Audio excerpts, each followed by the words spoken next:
Waalaikumsalam warahmatullahi wabarakatuh. Good morning everyone. Morning. Baik, yang pertama marilah kita panjatkan puji dan syukur kehadirat Allah Subhanahu wa taala, Tuhan Yang Maha Esa, karena berkat limpahan rahmat, kasih dan hidayahnya kita bisa berkumpul di kantor guru SMP Negeri 5 Cibitung dalam kondisi sehat walafiat tanpa kurang suatu apapun. Kemudian salawat serta salam semoga tetap dan akan terus tercurahkan kepada junjungan kita Nabi Allah Muhammad Sallallahu Alaihi Wasallam. And then I want to say thank you to you all because you are now here.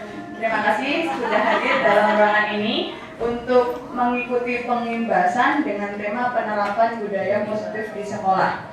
Begitu. Sebelum kita lanjut ke acara berikutnya, akan ada sambutan yang akan disampaikan oleh Ibu Zahra Gurita selaku wakil siswaan SMP Negeri 5 Cibitung. Kepada Ibu Zahra, saya persilahkan. Terima kasih atas kesempatannya untuk saya memaparkan beberapa pembiasaan yang sudah berjalan di SMP Negeri 5 Cibitung ini.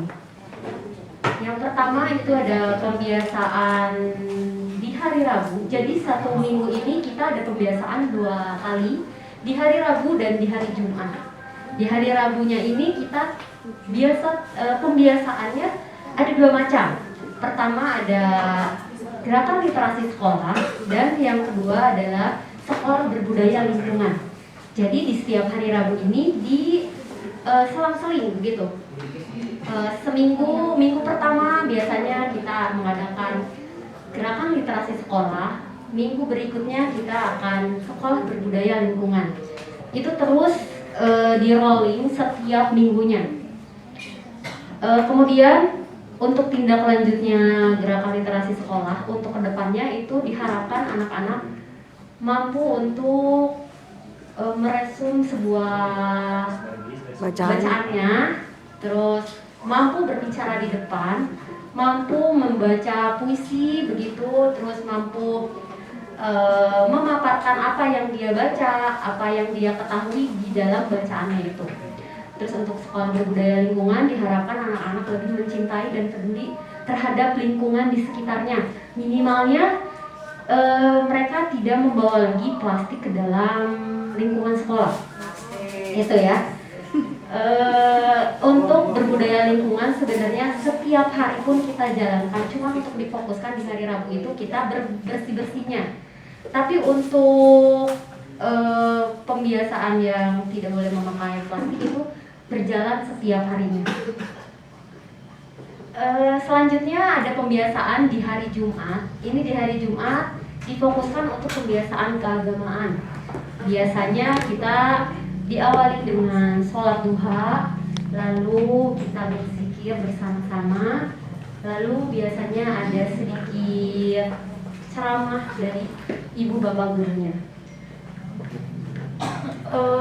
Pembiasaan ini sudah berjalan kurang lebih dari pas pertama masuk sekolah ya. Kurang lebih berapa bulan Bapak Ibu? 3 bulan ya? 3 bulan ya, kurang lebih 3 bulan ini sudah berjalan. Dan yang baru berjalan di bulan ini Meninjau acara inti yang akan disampaikan oleh Ibu Gita Mahatmanitias SWINO. Bu Gita itu adalah calon guru penggerak satu-satunya yang kita punya di sekolah ini, right? Jadi Bu Gita akan sharing many things talking about the penerapan budaya positif di sekolah. Kepada Bu Gita, saya persilahkan.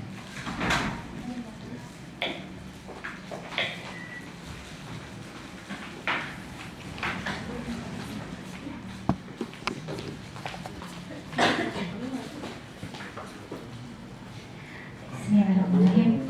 Terima kasih Bu Isni selaku pembawa acara. Assalamualaikum warahmatullahi wabarakatuh. Kepada yang terhormat Ibu Kepala Sekolah SMP Negeri 5 Cibitung, Ibu Puji Astuti SPD MPD yang saya hormati, para wakasek kurikulum, kesiswaan dan juga sarana prasarana, ada Bu Salsa, Bu Isni, Bu Zahra dan juga Pak Ivi yang sudah banyak membantu saya dalam kegiatan pengimbasan dari awal sampai hari ini. Dan alhamdulillah ini adalah pengimbasan saya yang kedua dari Nanti insya Allah ada 10 modul Ibu. Ini jadi tidak sekali modul harus diimbaskan, tapi beberapa modul nanti baru diimbaskan gitu. Yang pertama kemarin sudah saya imbaskan, yaitu tentang visi guru dan juga nilai dan peran guru. Kalau saya belajarnya guru penggerak gitu ya. Sebelumnya sedikit informasi saja untuk ibu bapak guru di sini, rekan-rekan yang saya hormati, sayangi, karena setiap hari bertemu ya Bu, seperti keluarga sendiri. Semoga di angkatan 8 nanti ada yang mendaftar. Ibu mohon untuk nantinya rekan guru yang memang bisa dan memenuhi persyaratan mengajar minimal 5 tahun terdaftar dalam SIM PKB. Ayo kita berjuang untuk dunia pendidikan, karena saya akui apa yang saya dapatkan ini luar biasa sekali ilmunya. Memang nggak langsung kita bisa berubah ya Bu ya Bapak, tapi secara pelan-pelan kita bisa tahu, oh ternyata seperti ini loh menjadi guru yang benar itu gitu. Bukan berarti sampai ini belum, tapi pasti ada celahnya. Seperti nanti akan saya sampaikan di sini tentang restitusi. Intinya adalah hari ini restitusi, tapi saya mulai dengan budaya positif terlebih dahulu. Sama seperti tadi yang Ibu sampaikan Bu Zahra selaku Wakasek Kesiswaan, bahwa di sini sudah ada beberapa pembiasaan ya Bu Zahra ya, budaya positif yang sudah berjalan. Dan hari ini ada tadi yang namanya saya susah nih karena saya orang Jawa nih, bakso gitu ya. Tadi antusias sekali anak-anak, saya lihatnya jalan bareng gitu ya Bu ya, mengurangi polusi. Biasanya naik motor langsung lari, bisa berkumpul dulu di depan, ngobrol sama teman-temannya, kita sama semuanya juga Bapak Ibu gurunya di saya depan menyambut anak-anak. Itu merupakan salah satu pembiasaan yang nantinya insya Allah semoga bisa berjalan untuk kedepannya. Dan nanti akan ada lagi pembiasaan-pembiasaan lain yang nantinya bisa menumbuhkan karakter siswa untuk menjadi profil pelajar Pancasila. Nanti akan saya sampaikan di sini juga. Baik, sebelumnya boleh Bu Muti minta tolong untuk di-share selanjutnya. Oke, untuk budaya positif ya Bu. Saya mau menanyakan dulu untuk pertanyaan pemantik ya Bu ya. Ibu Bapak selama ini pernah yang menangani anak bermasalah misalnya terlambat atau mereka bolos dalam pelajaran? Pernah Ibu Bapak? Pernah ya? Sering ya. Nah, kadang kesel juga ya? Kesel karena kamu bolos, kenapa ini, kenapa terlambat? Pasti seperti itu pertanyaannya. Nah, nanti insya Allah akan dibahas di sini sebenarnya bagaimana sih yang harus kita lakukan untuk anak gitu. Nah, di sini pengertian budaya positif terlebih dahulu. Budaya positif ini adalah sebenarnya apa yang kita lakukan setiap harinya itu sudah mencerminkan sebagai budaya positif. Hanya kita, kalau saya pribadi, baru mengenal nama budaya positif dalam pendidikan guru penggerak. Selama ini saya tahunya pembiasaan salat duha, pembiasaan literasi dan lain sebagainya. Jadi budaya positif di sini adalah pembiasaan yang dilakukan di sekolah yang tujuannya itu adalah untuk agar siswa ini dapat tumbuh dan berkembang menjadi pribadi yang baik. Dan tentunya untuk sekarang ini adalah mengacu pada profil pelajar Pancasila. Ada 6 ya Bu ya, ada 6. Yang pertama adalah beriman, bertakwa kepada Tuhan Yang Maha Esa dan berakhlak mulia. Yang kedua berkebinekaan global, ketiga gotong royong, mandiri, bernalar kritis, dan ayo apa Ibu Bapak? Ayo kreatif betul. Dan saya berharap banyak Ibu Bapak kalau kelas 7 insya Allah setiap pertemuan dengan saya sudah saya minta untuk menyampaikan setiap harinya kamu sudah melakukan dimensi yang mana. Jadi mereka tahu apa sih sebenarnya berkebinekaan global itu. Oh ya Bu, berkebinekaan global itu saya hari ini ngobrol sama teman yang berbeda agama, itu sudah termasuk dalam berkebinekaan global. Jadi kita diusahakan untuk bagaimana kita bisa anak ini tahu 6 dimensi ini sudah dipraktekkan dalam kegiatan sehari-hari gitu. Jadi minta tolong nanti ada waktu 5 menit gitu Ibu ya, mungkin sebelum pembelajaran, atau nanti bisa saya akan praktekkan, nanti akan saya pasang di sudut kelas itu pembiasaan baik. Jadi setiap harinya anak akan menuliskan hari ini sudah melakukan dimensi yang mana, nanti akan ditempel sama anak tersebut. Jadi kita bisa melihat ternyata anak ada progresnya ya hari ini. Awalnya tuh gak ada yang mengancam nih Bu, hari ini siapa yang sudah melaksanakan dimensi Pancasila nomor 1? Nggak ada. Akhirnya saya jelaskan, oh iya Bu, saya sudah sholat hari ini, sholat subuh, saya sudah berdoa sebelum makan, tadi saya ketemu sama Bu, saya udah salim. Nah itu termasuk dalam dimensi nomor 1. Jadi sebenarnya mereka itu sudah melaksanakan tapi belum tahu ini apa namanya gitu. Jadi nanti mau Bapak untuk terus tiap hari, terutama untuk kelas 9 ya, karena biasanya tidak mulai kelas 9, jadi untuk kelas 8 baru 2 kelas yang saya ajarkan. Nanti setiap pembelajaran di awal diingatkan anak-anak tentang profil pelajar Pancasila. Break dulu Bapak ya. Nah di sini selanjutnya kenapa tadi saya sampaikan anak-anak itu lebih senang kalau sering ngobrol sama gurunya ya Ibu Bapak ya, sering berinteraksi gitu, apalagi ketika depan baru datang kita sapa, anak-anak pasti akan semangat gitu. Nah di sini guru sebagai pamong, yang pertama itu adalah memberikan tuntunan agar anak dapat menemukan kemerdekaan dalam belajar. Ini yang kadang salah diartikan anak merdeka berarti bebas, bukan bebas mereka mau ngapain gitu ya.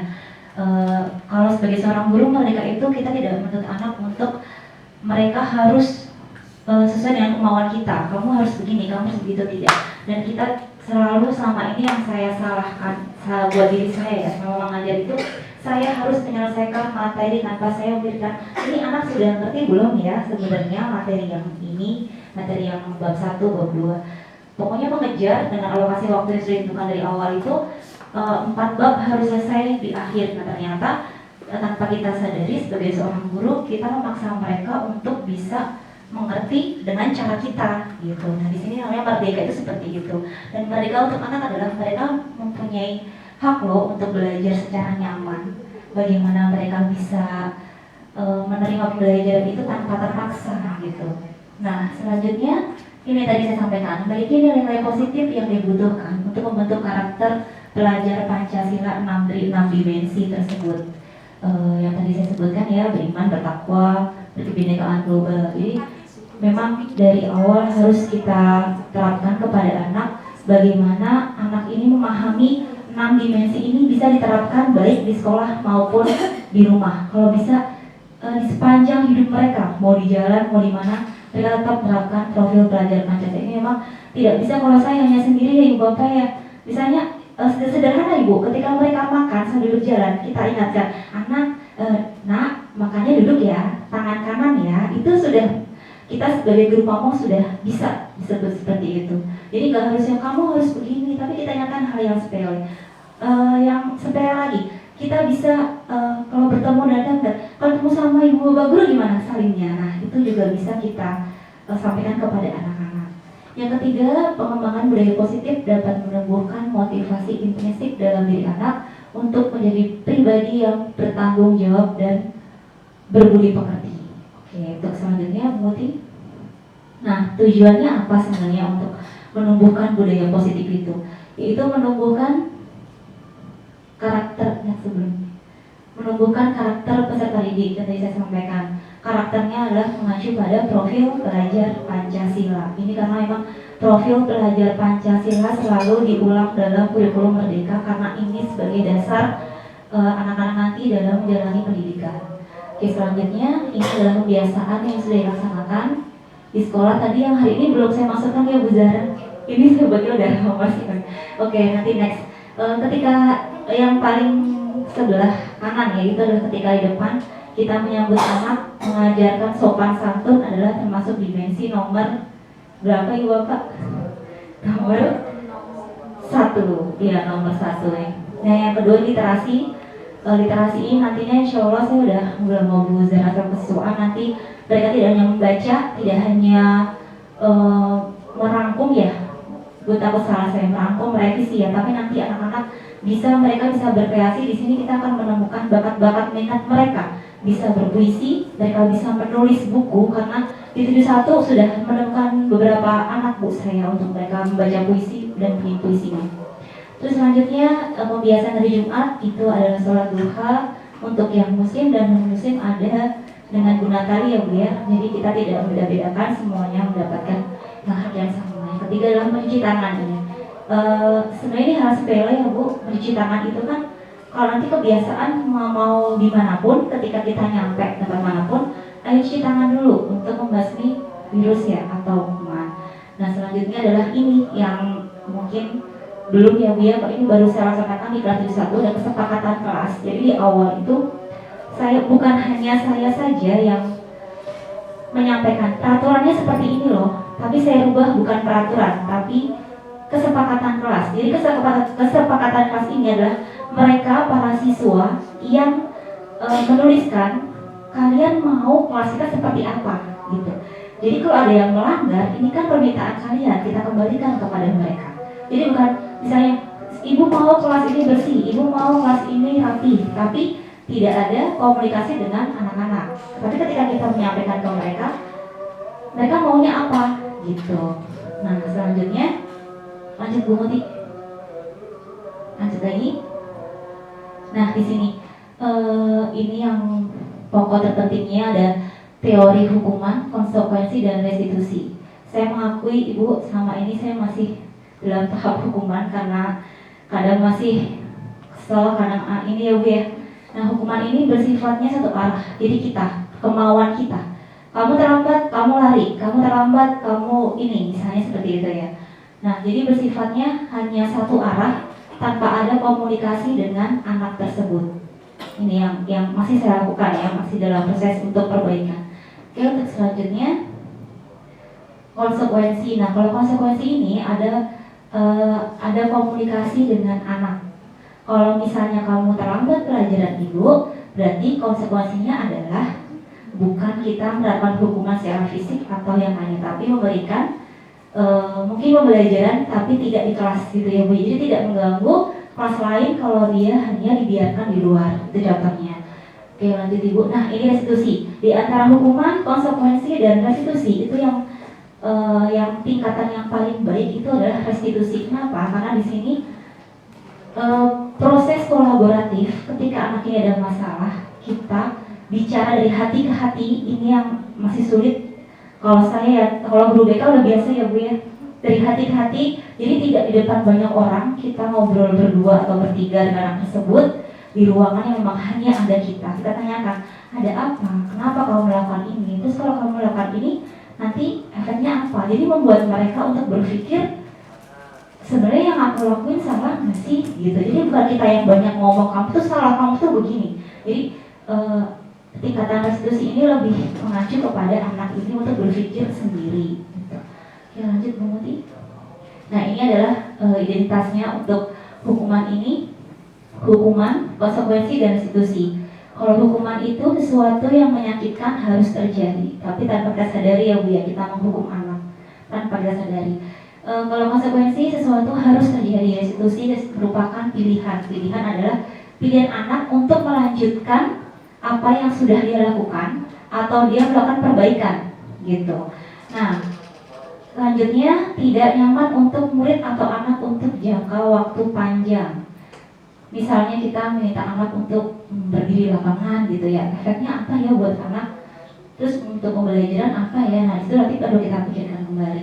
Kalau disiplin sih konsekuensinya tidak nyaman untuk murid atau anak untuk jangka waktu pendek karena hanya kesepakatan sebentar gitu kan. Nah kalau restitusi menguatkan untuk murid atau anak dalam jangka waktu panjang karena kita sudah menanamkan dalam diri mereka untuk bisa berpikir. Jadi mereka melakukan kesalahan bukan melakukan pembenaran atau perbaikan bukan karena kita omelin, tapi karena kesadaran dari diri mereka sendiri gitu.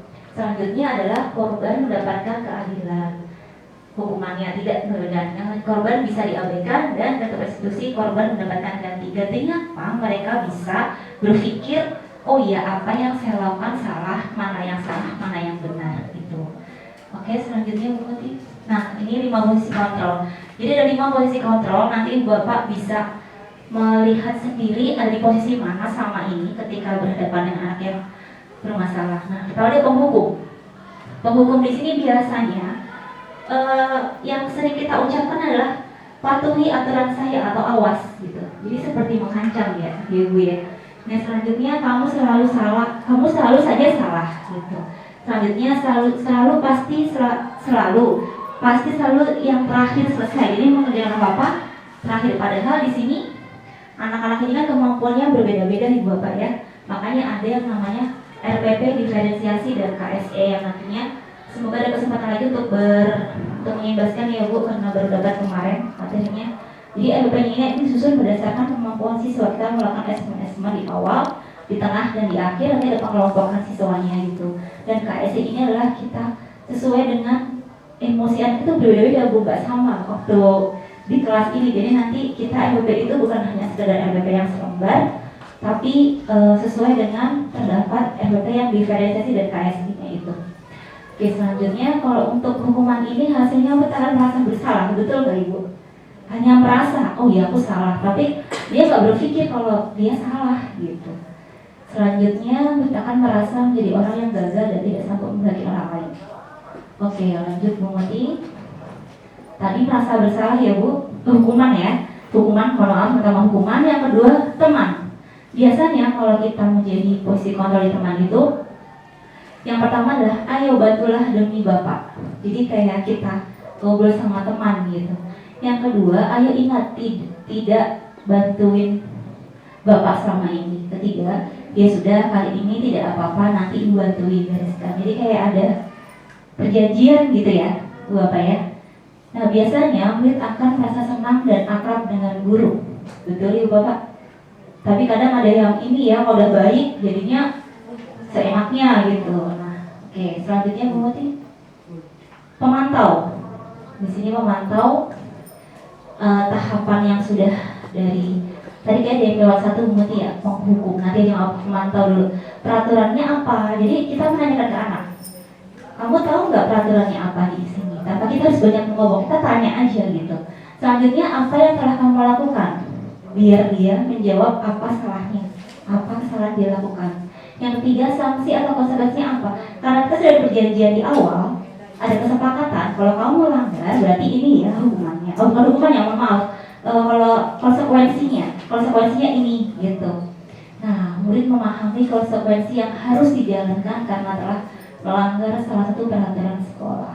Oke, mohon maaf mengutip ke slide yang di pembuat merasa bersalah. Ini biasanya kata-kata emang masih saya ucapkan Ibu sangat kecewa sekali sama kamu karena kita udah kecewa. Ini masih saya ucapkan nih, masih dalam tahap proses perbaikan. Berapa kali Bapak harus memberitahu kamu ya? Kayaknya masih kayak gitu ya Ibu Bapak ya. Selanjutnya gimana coba kalau orang tua kamu tahu kamu berbuat begini gitu. Iya, nah efeknya ini murid akan merasa bersalah. Mungkin kalau depan kita biasa aja, anak yang diam aja diomelin. Ada anak yang kalau baru mau kita ngomong menjawab terus gitu. Nah, bersalah telah mengecewakan ibu atau bapak karena kita mengucapkan gimana ke orang tua kamu mengetahuinya. Selanjutnya manajer memutik ini tingkat paling atas. Sepertinya saya masih belum mampu untuk menjadi seorang manajer dalam posisi kontrol karena ini sudah punya jiwa yang sabarnya luar biasa kalau menurut saya ya. Jadi apa yang kita yakini. Jadi beliau guru ini menanyakan kira-kira kita apa nak? Meskipun kesalahannya berat ya Bu, tapi bisa untuk komunikasi ini saya masih belum bisa. Nanti kita gimana caranya ya Bu ya? Apa kamu yakininya? Jika kamu yakininya, apa kamu bersedia memperbaikinya? Apa rencana kamu untuk memperbaiki hal ini? Nah ini suara gurunya sangat tulus. Mungkin Bu Puji ini bisa ya, kepala sekolah. Kalau saya pribadi masih kadang masih guru BK biasanya Bu BK nggak pernah marah-marah. Guru bahasa Inggris biasa Bu. Oh gitu. Guru bahasa Inggris ya. Oh ya Bu Lala ya. Iya, jadi tidak perlu marah. Tapi kenapa ya? Kadang saya masih kadang ini anak kenapa ya kesel gitu. Iya manusia ya Bu ya. Oke selanjutnya. Nah ini segitiga situasi ketika anak ada permasalahan sebaiknya ya Bu ya, karena saya pun juga masih belajar untuk mempraktekannya, nanti sama-sama mengingatkan ada 3 langkah. Yang pertama itu adalah menstabilkan identitas. Kita semua akan melakukan hal terbaik yang bisa kita lakukan, yaitu kita memberikan apa ya Bu ya, pengertian kepada anak. Kita bisa loh nggak ngelakuin itu, kita memberikan pengertian kepada anak bahwasanya memang manusia itu manusia biasa, banyak yang salah tapi jangan diulang kembali gitu. Nah yang kedua ideasi tiganya ibu bapak nanti bisa dipraktekkan. Yang kedua adalah setiap orang pasti pernah melakukan kesalahan. Oke. Validasi tindakan yang salah. Adakah cara yang lebih efektif untuk mendapatkan apa yang kamu butuhkan? Misalnya anak tidak mengerjakan tugas, kita kasih saran kalau misalnya kamu seperti ini gimana? Nanti biar anaknya yang menjawab sendiri. Jadi kita hanya menyediakan pertanyaan pemantik. Selanjutnya anak yang menjawab sebenarnya jawaban itu adalah solusinya dia gitu. Jadi mereka bisa berpikir sebenarnya gitu. Terakhir menanyakan keyakinan. Nah, kamu tentu punya alasan mengapa dia melakukan itu. Jadi hal pertama tanpa kita harus marah-marah dulu, kita bisa tanya, kamu kenapa lakuin itu? Atau misalnya tidak mengerjakan PR, dia ketiduran, dia bantuin orang tuanya, atau ada kerjaan lain itu juga nggak tahu. Nah, karena itu anak biasanya akan lebih terbuka ketika kita bicara dari hati ke hati. Ya Bu dia, Bu pikir biasanya yang udah begitu. Oke, sepertinya sudah selesai ya Bu Muti ya. Slide terakhir, terima kasih Ibu Bapak. Semoga saya tidak berharap banyak. Saya juga masih perlu diingatkan untuk Seperti gaya apa? Contoh misalkan atau kita contohnya misalkan nggak belajarnya di depan kelas, jadi sambil menghirup udara di luar, atau mungkin belajarnya mejanya berbentuk kotak atau seperti apa gitu. Jadi membuat lingkaran. Jadi yang sekiranya membuat anak-anak seperti ini merasa nyaman. Jangan kita hanya memikirkan anak yang hanya ingin belajar fokus pada belajarnya. Contoh misalnya ada anak yang pintar. Anak yang pintar mungkin gak suka cara belajar seperti itu. Tapi anak yang hiperaktif seperti ini, itu mereka justru lebih senang. Mereka justru lebih senang kepada gurunya yang menganggap mereka itu sahabatnya. Dibanding ada batasan bahwa ini saya ini guru loh, kamu tuh siswa, jadi mau gak mau kamu harus hormat sama saya. Dia nggak bisa seperti itu. Ketika kita keras seperti itu, maka anak-anak ini akan jauh lebih keras. Maka mereka akan berpikir, kok gila hormat sih Bu? Kok bu gurunya begini sih Bu? Kok bapak gurunya kayak gini sih Bu? Nah makanya kenapa setiap mereka ada meja piket, karena saya sering jadi piket, itu sering sharing mereka sama saya.